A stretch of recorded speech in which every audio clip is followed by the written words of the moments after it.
কত মায়ের বুক খালি, কোল খালি, আয়নাঘর, এত কিছুর পরে আমরা স্বৈরাচারের হাত থেকে মুক্তি পেয়েছি।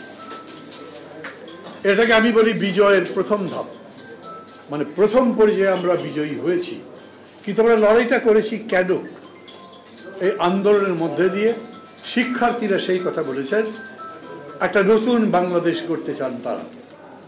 গত 15 বছর ধরে আমরা সবাই এই মঞ্চে যারা আছেন তারাও সেই লড়াই করেছি। আমরা একটা গণতান্ত্রিক দেশ গড়তে চাই, একটা মানবিক দেশ গড়তে চাই, একটা কল্যাণ রাষ্ট্র গড়তে চাই। এখন সেই রাষ্ট্র গড়বার সময়। আমরা ঠিক মতো সেই রাষ্ট্র গড়তে পারবো? আমরা নিজেদের মধ্যে বিশ্বাস রাখি যে আমরা সেই রাষ্ট্র গড়বার জন্য আমাদের যত মেধা, যত নিবেদন সব কাজে লাগাবো। আমি আপনাদের সবাইকে ভাবতে বলি, শুধু আবেগ দিয়ে তো দেশ গড়া যাবে না, তার সাথে বুদ্ধি থাকতে হবে।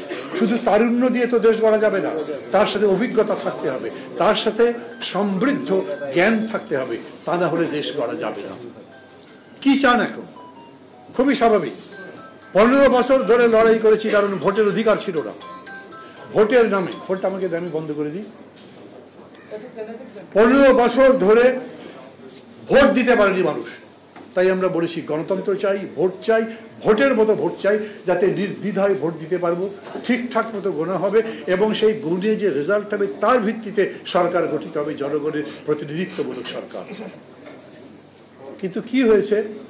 এত বড় যে মুক্তিযুদ্ধ হয়েছিল তখনও এই সমস্ত বড় বড় কথা বলা হয়েছিল। তারপরে একটা সংবিধান বানানো হয়েছিল, যেই সংবিধানে আমাদের প্রধানমন্ত্রীকে জারের মতো, দৈত্যের মতো ক্ষমতা দিয়েছিল। শুধুমাত্র পুরুষকে নারী আর নারীকে পুরুষ করা বাদে উনি সবই করতে পারতেন।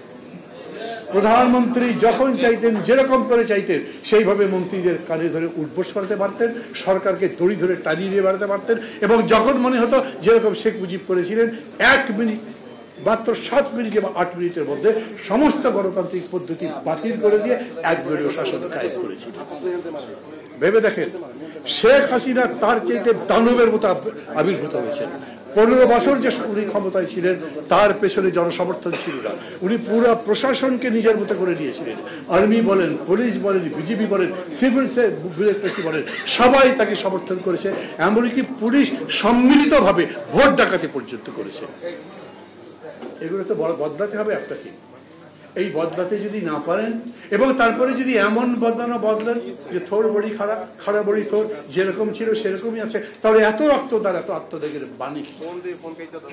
আজকে আমাদের সেটাই ভাবার সময়। একটা অন্তর্বর্তী সরকার হয়েছে। আমরা বলেছিলাম যে অন্তর্বর্তী সরকার একটা লাগবে। কেন? আওয়ামী লীগ যদি চলে যায়, সাথে সাথে কি বিএনপি ক্ষমতায় যেতে পারবে? বিএনপিকে তো ভোটে জিতে আসতে হবে, অথবা যে পার্টি আসুক, ভোট তো লাগবে, জনগণের রায় লাগবে। অতএব মাঝে একটা সরকার থাকবে, যে সরকার হয়তো নির্বাচিত নয়, কিন্তু জনগণের এই আকাঙ্ক্ষা, ম্যান্ডেট দিয়ে তারা সেগুলো একটা একটা করে বাস্তবায়ন করবে। কি কি চান আপনারা সেটা ঠিক করেন। আমরা যতগুলো পার্টি গত 10 বছর ধরে একসাথে আন্দোলন করেছি, গত 5 বছর ধরে যুগপৎ আন্দোলন করেছি, তারা সবাই মিলে 31 দফা একটা প্রণয়ন করেছি। তার মধ্যে বলেছি, এই রকম অসীম ক্ষমতা প্রধানমন্ত্রীর কাছে থাকা চলবে না। ক্ষমতা কাটতে হবে। এমন ক্ষমতা কোনো জায়গায় কেন্দ্রীভূত করা যাবে না যে উনি যা বলবেন তাই হবে, বরঞ্চ ক্ষমতা বিকেন্দ্রীকৃত করতে হবে। সমস্ত জায়গায় ক্ষমতা ছড়িয়ে দিতে হবে। সেই ক্ষমতা সবকিছু মিলে কেন্দ্রীয় সরকার চলবে। কেন্দ্রীয় সরকার চাইলে একটা মার্শাল দিয়ে দিতে পারবে না, কেন্দ্রীয় সরকার চাইলে একদলীয় শাসন করতে পারবে না, কেন্দ্রীয় সরকার চাইলেই জনগণের কথা বলার অধিকার, বাক স্বাধীনতা, ব্যক্তি স্বাধীনতা হরণ করতে পারবে না। সেই আইনগুলো, বিধানগুলো দরকার। প্রধানমন্ত্রীর হাতে যত ক্ষমতা, এই ক্ষমতা এত থাকা চলবে না। সাথীরা এবং বন্ধুরা, লম্বা কথা আছে এটার মধ্যে, আমি এত কথা তো বলতে পারবো না। 31 দফার মধ্যে আমরা যে কথাগুলো বলেছিলাম, তার মধ্যে আমরা এটাও বলেছি কিভাবে বিচার জনগণের দরজায় যেতে পারে।